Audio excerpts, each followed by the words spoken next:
भाषा आवडत नाही. मातृभाषेत बोलायची नेहमीच इच्छा असते, परंतु इतर भाषाही माझ्या बुद्धीची कुवत वाढवण्याकरता इतर भाषांचाही अभ्यास करणं आवश्यक असतं. सर्वात प्रथम मी आपल्या मुंबई लीगल सेलचे अध्यक्ष, त्यांचे सर्व पदाधिकारी, अखिल भारतीय विद्यार्थी परिषदेचे पदाधिकारी यांचा मनपूर्वक आभारी आहे, ऋणी आहे. कारण राजजी पुरोहित यांनी म्हटल्याप्रमाणे परवा राज्यसभेचा सदस्य म्हणून, राष्ट्रपतींचा प्रतिनिधी म्हणून शपथ घेतल्यानंतर जर पहिल्यांदा जर जाहीर सत्कार होत असेल तर आपल्याकडून होत आहे. आणि म्हणून मी आज सकाळी 11:30 वाजता आलो. मला आठवतं की परवाच्या दिवशी शपथ कशी घ्यायची, कसं जायचं, कसं अध्यक्षांना नमस्कार करून परत माघारी आपल्या सीटवरती कसं बसायचं, याची तिथल्या अधिकाऱ्याने एक रिहर्सल दिली. आणि रिहर्सल देताना मी शपथ घेतली. 4 ओळीची शपथ होती. माझ्या अर्थात ती 4 ओळीची शपथ सौगंध घेत आहे, मुखोद्गत झाली होती.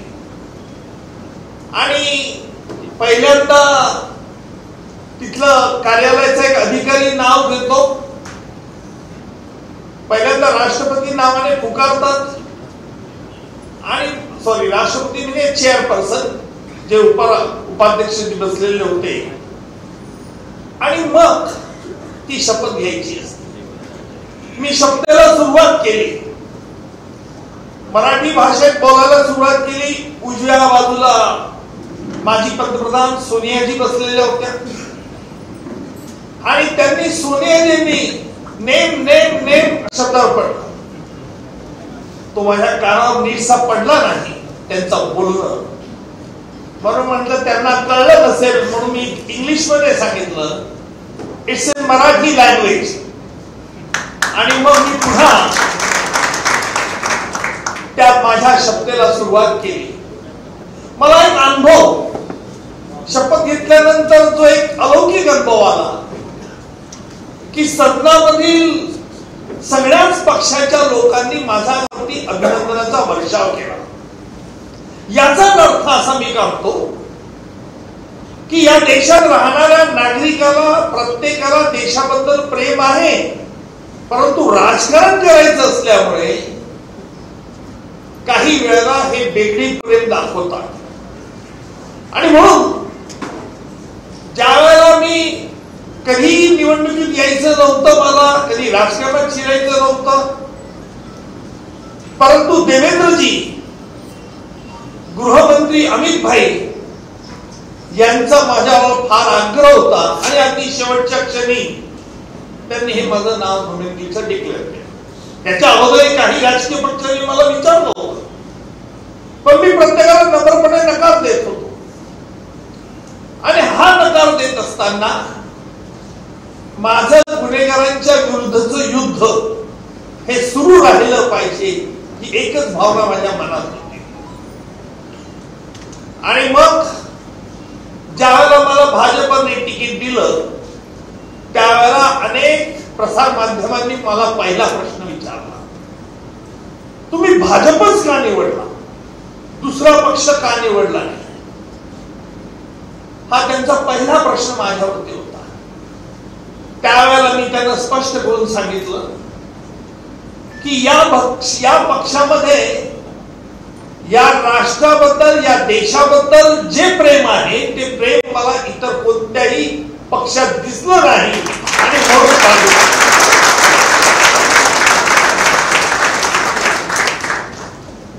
अर्थात हा जरी भाग सोडला तरी मी निवडणुकीत काही मतांनी पराभव झाला.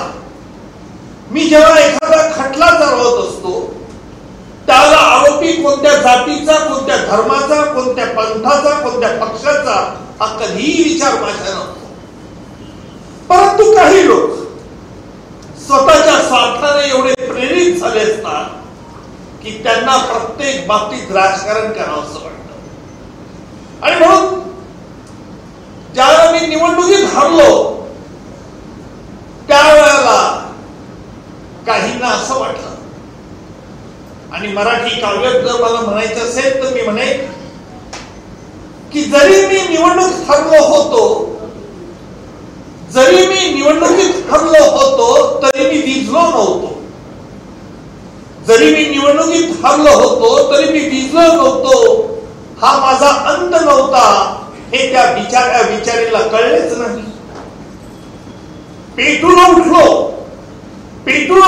नव्या सामर्थ्याने असुरांशी लढायला. पेटून उठलो नव्या सामर्थ्याने असुरांशी लढायला.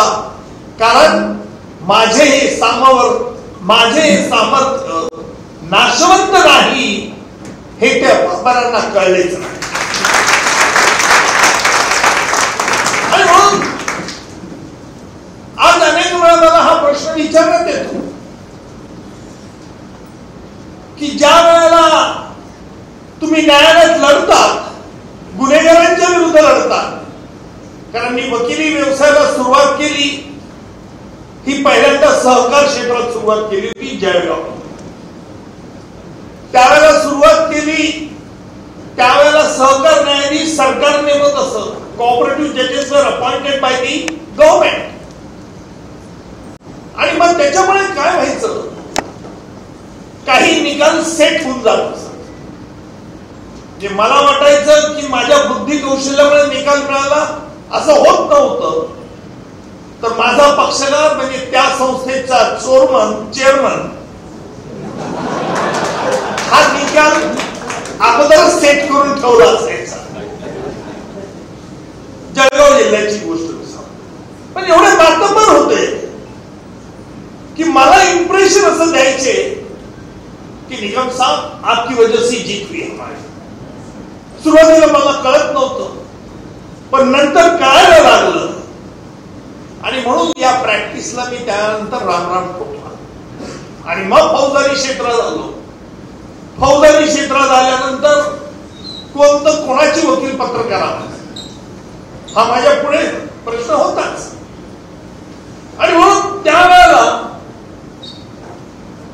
असं म्हटलं जायचं की पैदा हुआ वकील तो शैतान ने कहा. एका शायराने म्हटलंय पैदा हुआ वकील तो शैतान ने कहा लो आज हम साहेब औलाद बन गए.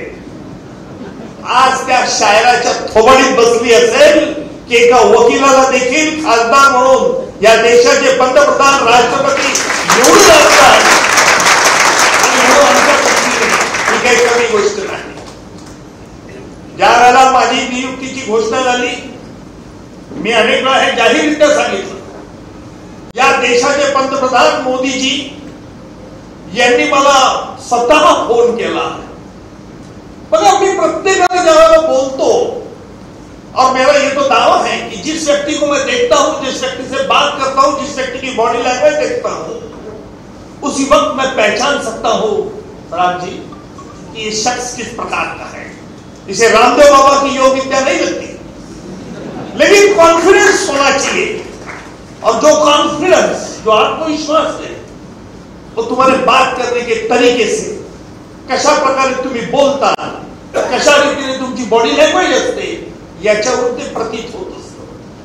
आणि म्हणून ज्या वेळेला माझ्या पुढे प्रश्न असा होता की काय करायचं, मोदीजींनी फोन केला, मोदीजींनी सुरुवात केली, उज्ज्वलजी मी मराठीत बोलू का हिंदीत बोलू. बघा प्रश्न बघा त्यांच्या प्रत्येक वाक्याकडे. मी फक्त हसलो. ते खदखदून हसले. मोदीजींना मी इतकं खदखदून हसताना आजपर्यंत कधी टीव्हीवरती बघितलं नाही आणि कुठेही बघितलं नाही. पण मनातला जो निर्मळ आनंद त्यांनी व्यक्त केला तो मी संपूर्ण देशाला माझ्या नियुक्तीच्या याच्यानंतर सांगितलं. नेहमी माझा दावा असतो, कारण असं असतं प्रश्न अनेकांना असतात मोदी साहेब स्थिर गंभीर का असतात, कारण त्यांच्या हसण्याचा, त्यांच्या बोलण्याचा कोणी उलटा अर्थ काढू नये, त्यातून काही करू नये म्हणून त्या व्यक्तीला किती स्थित्यंतर भोगावं लागतात, किती कडक राहावं लागतं हे आपण कल्पनाही करू शकत नाही. राजी तुम्ही बरोबर सांगितलं. काल किंवा आज पंतप्रधान येतील, परत 2-4 दिवसांनी परत पुढे जाणार, इकडे जाणार. आपण एका दिल्लीहून मुंबईला आल्यावरती आपल्याला थकायला होतं. आणि ही देशाचे पंतप्रधान आज जवळजवळ 74-75 वय झालं तरी सुद्धा त्यांचे सांगतं. कारण एकच ध्यास, माझा देश, माझं राष्ट्र, ही भावना आज प्रत्येकामध्ये असली पाहिजे. आणि म्हणून मी नेहमी बघत असतो फौजदारी खटले चालवताना की जे लोक गुन्हे करतात त्यांना कायद्याने शिक्षा जरी झाली तरी ते सुधारले असं म्हणता येत नाही. जोपर्यंत त्यांच्या मनामध्ये आपण केलेल्या पापाची जाणीव होत नाही. आणि ही पापाची जाणीव आम्ही कशी करून देतो की त्याच्यातला चांगला गुण काय हे नेहमी सांगतो. मी एक मुद्दाम खटल्याचं नाव सांगणार नाही, पण एक दाऊद इब्राहिमचा जवळचा वंश त्याच्याविरुद्ध मी खटला चालवला. एका व्यापाराच्या खुनाबद्दल त्याला पोर्तुगालहून आणण्यात आलं आणि त्याला जन्मठेपेची शिक्षा झाली. आल्यानंतर मी जे पिक्चर बघत होतो की एक उंच असा तसा त्याचं पिक्चर नव्हतं, वेगळंच पिक्चर होतं. आणि म्हणून त्याच्याशी बोलत असताना माझ्या लक्षात आलं की त्याचे वडील देखील एक वकील होते. परंतु वडील वकील होते पण हा गुन्हेगारीकडे वळला होता, दुबईला राहत होता, धमक्यांचे फोन करत होता, सुपारी घेऊन खून करत होता. मला एक गोष्ट लक्षात आली की याचं नाव दुसरं म्हणजे मृत्यू असायचं. याला लोक घाबरतात. मी त्याच्याशी, माझी पद्धत अशी आहे की न्यायालयामध्ये गुन्हेगार कोणीही असला तर मी बोलतो त्याच्याशी, वागतो, बोलताना जाणून घेत असतो की याच्यामध्ये वीक पॉइंट्स कुठे आहेत. कारण मला फक्त त्याचं गुन्हेगारीबद्दल त्याला तर मी शिक्षा न्यायालयामार्फत करण्याचा प्रयत्न करणार, माझ्या कर्तव्यापासून मी कधी हटणार नाही. परंतु त्याला आंतरिक दुःख झालं पाहिजे. आणि जेव्हा आंतरिक, म्हणून मी प्रत्येकाला हे सांगत असतो की या माझ्यासमोर तरुण वकील मंडळी आहे की माझं काय चुकलं आहे हे स्वतःच्या मनाशी आपण कबूल केलं पाहिजे. मी काय बोललं पाहिजे, काय बोलू नये याचं पृथक्करण आपल्याला करता आलं पाहिजे. आणि ज्या वेळेला आपण असं वर्गीकरण करू शकतो त्यावेळेला आपल्याला यश मिळत असतं. आपण कुठली इच्छा व्यक्त केली आणि इच्छा मनात ठेवली त्याप्रमाणे प्रयत्न केले तर सफल होतीलच असं नसतं. म्हणून मी कधी कसल्याही कोणाची कशी अपेक्षा करत नाही हे स्पष्ट करू इच्छितो. जे मिळालं तो ईश्वरी संकेत, मी केलेल्या कामाची पावती असं समजून आपण चाललं तर आपल्याला आयुष्य आनंद मिळत असतो. आणि म्हणून आपलं आयुष्य हे फक्त आनंदाने बागडण्याचं क्रीडांगण नाही तर प्रतिकूल परिस्थितीत झुंज देण्याचे रणांगण आहे हे प्रत्येक तरुण वकिलांनी लक्षात ठेवलं पाहिजे. आणि म्हणून ज्या वेळेला त्या गुन्हेगाराला मी बघितलं माझ्या लक्षात आलं हा अतिशय डेंजरस गुन्हेगार आहे.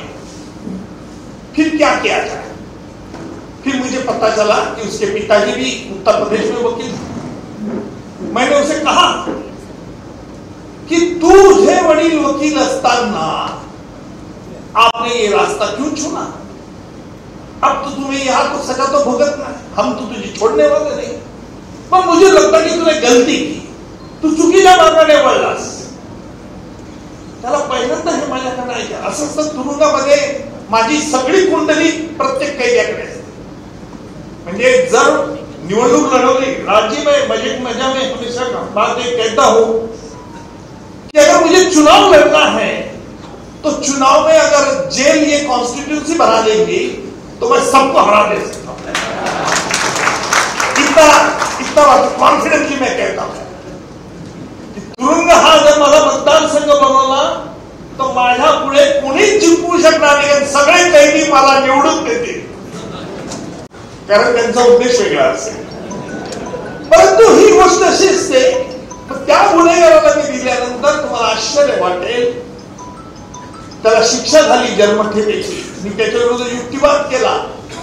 त्याचे डोळे लाल, चेहरा लाल, गोरा पान, तो आरोपी चिडला. मी मागे बघत होतो की माझ्या युक्तिवादाचा काय परिणाम होतो. त्याला इंग्रजी समजत होतं, काही बोलला नाही. मी युक्तिवाद झाल्यानंतर मैंने उसको पूछा कि क्यों भाई मेरी दलील कैसी लगी आपको. बोलला नाही. मला अपेक्षा होती बोलणं शक्य नव्हतं. मी म्हणलं गुस्सा मत कर, जेल में जाके एक्सरसाइज करना, खुद को ख्याल में रखना, तंदुरुस्त रखना. अगर तुम्हें तंदुरुस्त रखना तो ही तो जीवित हो रहेगा, नहीं तो जीवित नहीं रहेगा. हे त्याला असं सांगत होतो. तो माझ्याकडे टकमका बघत होता. त्याला वाटलं मी हे काय त्याला बहुतेक देतोय, ज्याला शिक्षा झाली त्याला हा शाळा सांगतोय. तर मला ते भावना येऊ शकत होते, पण मी प्रेमाने नॉर्मलने हे सांगत. आपल्याला आश्चर्य वाटते की ज्या वेळेला 6 महिन्यानंतर मी आजारी पडलो, कोर्टात मुंबईच्या न्यायालयात गेलो नव्हतो 4-5 दिवस. त्याच्या एका मित्राने त्याच्या विरुद्ध खटला चालवत होता, त्याला तुरुंगात ही बातमी दिली. अरे निकम साहब तो बीमार है, निकम साहब आए नहीं, ट्रायल नहीं चल पाए. तुम्हाला आश्चर्य वाटेल, माझं पत्र इथे दाखल तुम्हाला मी राज्य. त्याने तुरुंगातून मला पत्र पाठवलं त्याच्या मित्राबरोबर. उज्ज्वल जी आप अच्छे इंसान हो, आपकी तबीयत खराब थी, ये फोन करो, मुझे बहुत दुख हुआ, आप न्याय के प्रति अच्छे काम करते हो. हे एका गुन्हेगाराने प्रमाणपत्र, गुन्हेगाराने माझी वाहवा करावी राज्याची. याला आपण जर कर्तव्यापासून हटलो ना की सगळेजण आपल्याला जपतात. आणि म्हणून आज आमचा देश हिमालयापासून कन्याकुमारीपर्यंत पसरलेला प्रत्येक मातीचा कण कण माझा आहे. वाहणारा प्रत्येक वाऱ्याची झुळूक माझी आहे. महकणारा प्रत्येक फुलाचा वास माझा आहे. ही भावना आज या देशातील प्रत्येक नागरिकांमध्ये निर्माण करण्याचं काम आपलं आहे. आणि म्हणून या दृष्टिकोनातून आपण प्रयत्न केले. वकील संघाला ज्यावेळेला आमचे वकील बंधू अनेक अडचणी असतात, कायद्याचे प्रश्न असतात, न्यायालयापुढचेपणे प्रश्न असतो. आणि म्हणून मी माझ्या मुलाला अनिकेतला हे नेहमी सांगत असतो की आपल्या पक्षकाराला खोटं आश्वासन कधी द्यायचं नाही. कारण खोटं आश्वासन दिलं तर तोच पक्षकार तुम्हाला हुशार असतो, त्याला तुमची किंमत कळते. मी मुद्दामून एकच उदाहरण देईन की काही वेळा मगाशी राजजींनी देवेंद्रजींचा उल्लेख केला.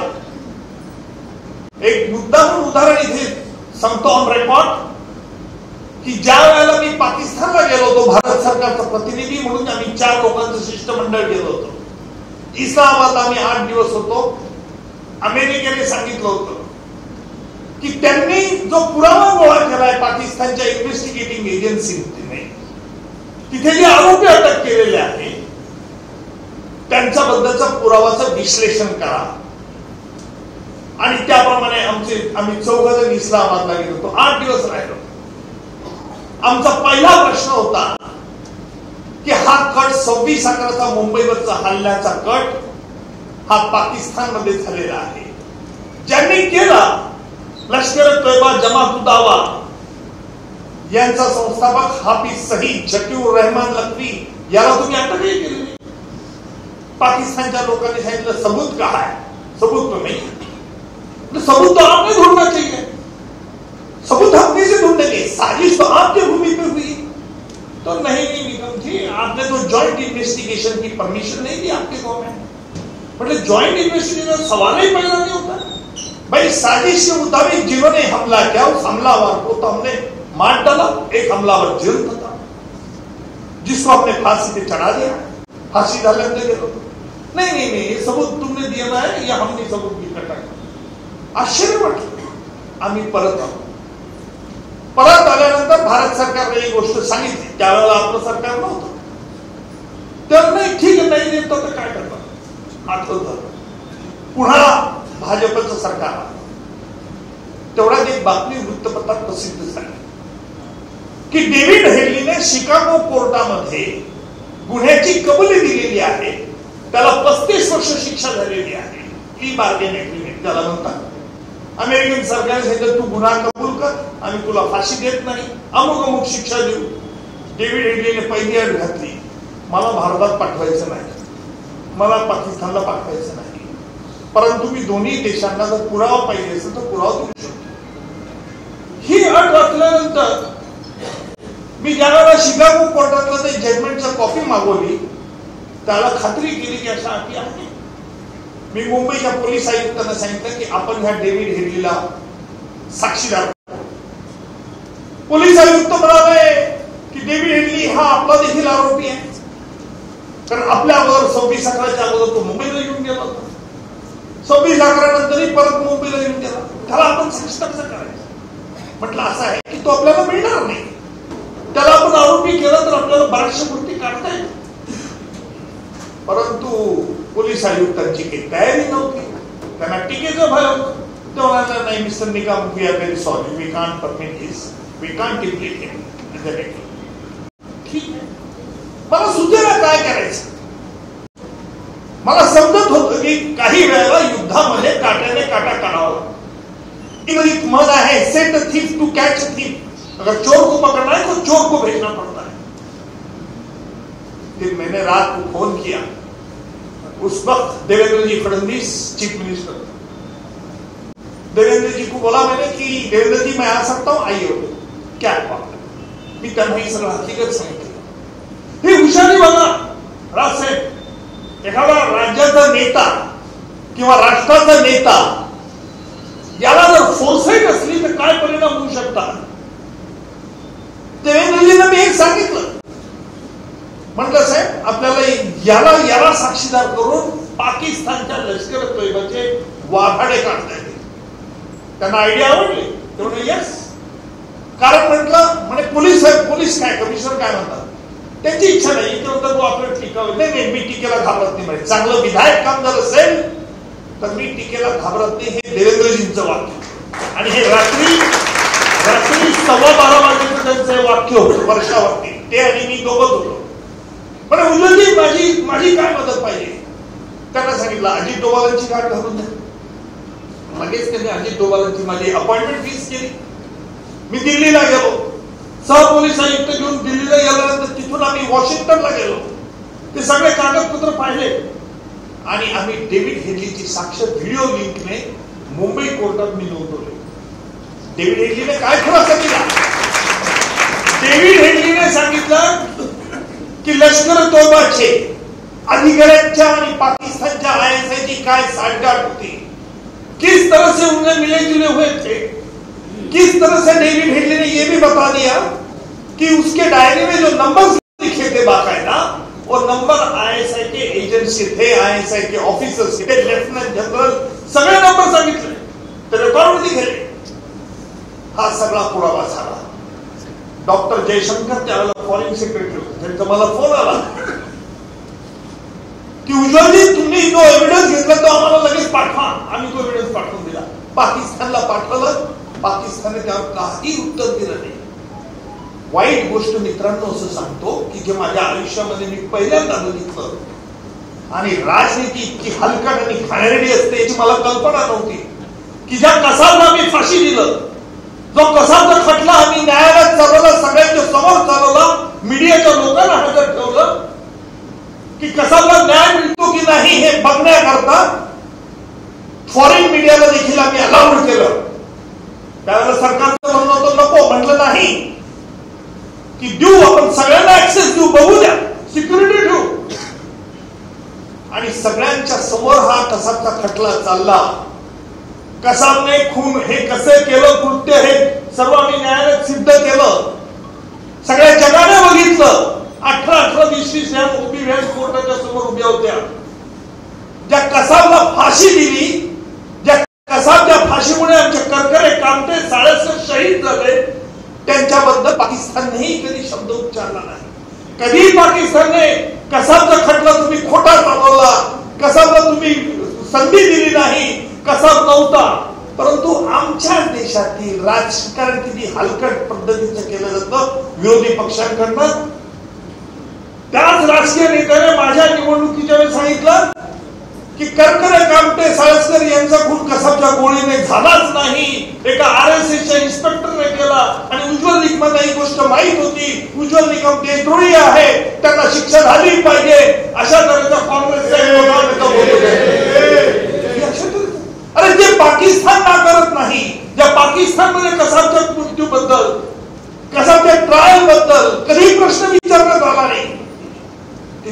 हे दळभद्री लोक अशा तऱ्हेचे प्रश्न उपस्थित करून पाकिस्तानला तुम्ही प्रोत्साहित करता? अरे कुठे तुमची देशभक्ती, कुठे तुमची राजनिष्ठा? आणि म्हणून आपण सावध असलं पाहिजे. प्रत्येकाचा विचार एका काहीतरी निवडून, मी जरी राष्ट्रपती नियुक्त जरी प्रतिनिधी असलो तरी पहिल्या प्रथम मी वकील आहे, पहिल्या प्रथम मी देशाची चिंता करणार. त्यामुळे आमच्या कॉर्पोरेशन असो, निवडणुका असो, काहीही असो, त्यामुळे आम्हाला व्यक्तिशः लक्ष दिलं जायला पाहिजे. या मुंबईकरांच्या नागरिकांच्या सोयी करता मुंबई महानगरपालिकेचा पैसा योग्य तो वापरला गेला पाहिजे जाईल याची खात्री करण्याकरता आम्हाला चांगले लोक निवडून दिले पाहिजे. आज तो प्रचाराचा विषय नाही, परंतु हे सांगण्याच्या दरम्यानचे कारण काय की आम्हाला सामाजिक बांधिलकी देखील जोपासली पाहिजे हे आपण लक्षात घ्या. आणि म्हणून मी जास्त वेळ बोलणार नाही. वकिलाला तशी भाषणाची सवय नसते, फुकट बोलायची सवय तर अजिबात नसते. तुम्ही जे प्रेम केलं त्या प्रेमापुरतेच मी एवढं बोललो, नाही तर मी जास्त बोलत नाही राहायचे. आपने कहा कि नेता और उसका काम है, मैं नेता नहीं हूँ, मैं एक वकील हूँ और वो देश के प्यार करने वाला हूँ. इसकी बात मैं जरूर कहूँगा. जाता मैं एवढंच म्हणेन कि हमें मिटा सके ये जमाने में दम नहीं, हमें मिटा सके इस जमाने में दम नहीं. जमाना हमारा है, जमाने से हम नहीं. जय भारत.